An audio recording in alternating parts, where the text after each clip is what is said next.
And of course, what he's been offered by his shareholders who voted with a 72% majority is to get $1 trillion over the next 10 years. That's a huge amount of money. $1 trillion is $1 million.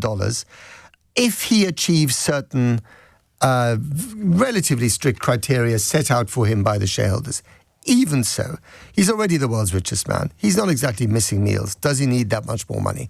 And what does it say about the general divide between the world's richest and everyone else? Not the 1%, the 0.001% versus the rest. Tom Powdrill is chair of the High Pay Centre think tank. Tom, good morning to you. Morning, Matt. So when you heard about Elon's trillion, what was your first reaction?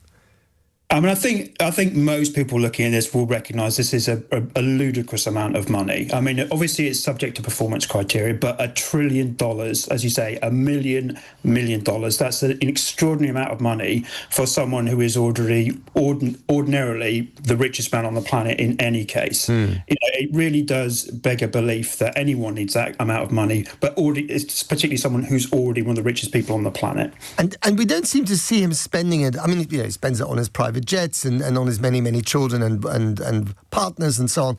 But he doesn't seem to be enjoying luxury as much as some other very wealthy people I can think of. So for him, just personally, is this just a power game to say, listen, I'm the richest guy that's ever been in the history of humanity?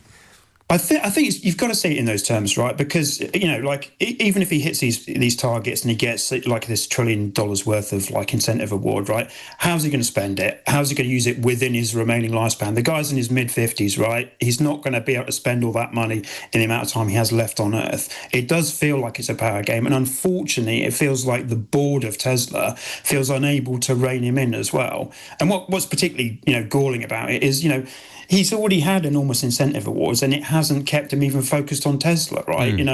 He's been, he's got himself involved in politics in the US, he's got SpaceX, he's got Grok, all these other things. And indeed, just looking at Twitter this morning, all his tweets are about Grok, this AI company he's sort of set up. It's not about Tesla, even after he's just been given this, or the shareholders approved this big award to him.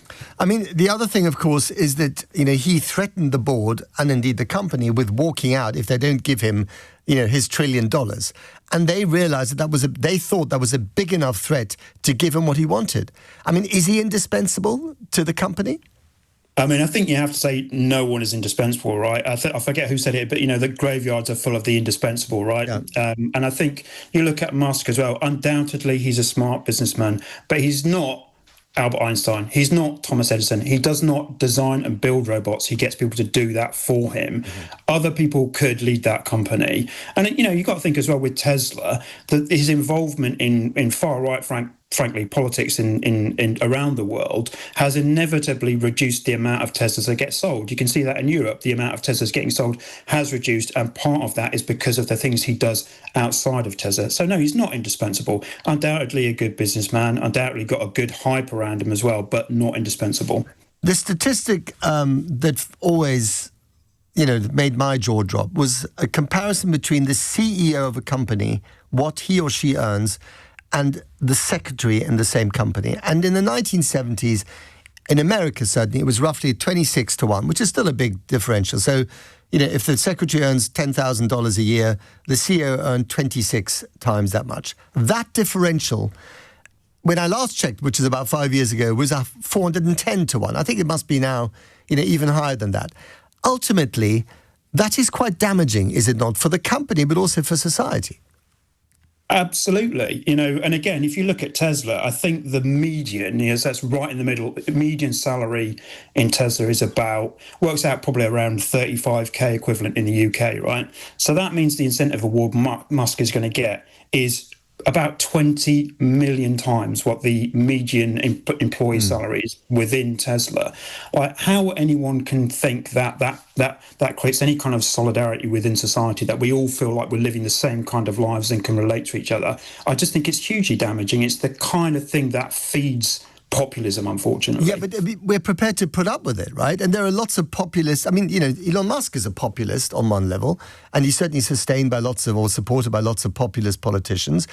He appears at the rallies of the AfD in Germany. He was, of course, close to Trump. And the reason why they fell out wasn't his pay packet. It was other things. So and one would think that this is really bad for society, but actually the people are channeling the outrage of society, populist parties on the right, certainly not so much the left in this case, but on the right, they don't mind. Yeah, I mean, I think it's ironic, though, like the populist parties do obviously invoke like this kind of like global elite. I mean, you can't get much more elite than Elon Musk, right? He is like the peak of the peak of the peak, right? So he is the elite by any reasonable measure. And I think with the populist right parties, I mean, you can see that the things that aggravate people that leads into some of those sort of movements, a lot of it is like economic disruption and sort of globalization and so on. So I do think like part of it does come down to this sort of like economic inequality that is growing and is fueled by this kind of pay award.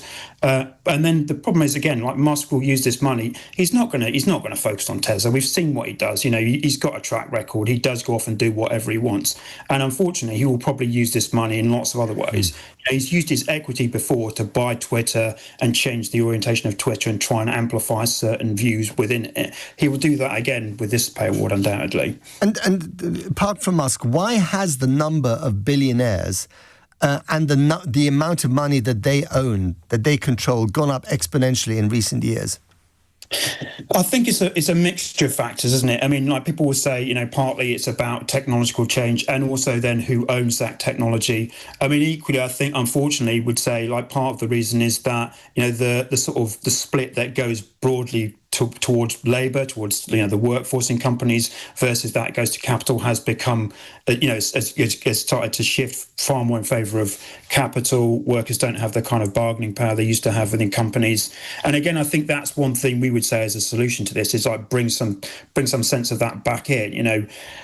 Obviously the people that lead companies need to be incentivized, need to be well paid. I think everyone accepts that. But the disparity has got so huge and we need to bring some sense back into that. And so for example, one of the things we would advocate for is like get some representatives of the workforce onto the remuneration committees that make these decisions, because I don't think you would be seeing these kind of outcomes if we had some sort of reality in the board. And just finally, I mean, if you taxed Elon Musk 10% of his annual wealth from this pay packet, he's going to earn $10 billion a year from the packet. If you taxed him that, you get $1 billion rather, in the bank. That's fantastic tax revenue. But he will say probably no thanks. And by the way, if you try that on, I will just move my money elsewhere. I mean, that's the beauty of being so wealthy, is that you can shift your money around to avoid taxes. I mean, I think this is a really critical point because this is another problem with the inequality that these high levels of CEO pay generate, is that they do result in political power as well. And unless we start tackling it, it's going to make the problem worse, right? Because you're right, these people will be able to threaten us, basically blackmail us into sort of saying, give me what I want or I will take my money elsewhere. And that's a political problem. It is being generated by CEO pay and the inequality that stems from it. It needs to be tackled or we're going to see more of these problems. And tackled worldwide, and that's very unlikely, although I think Joe Biden did try in his last administration.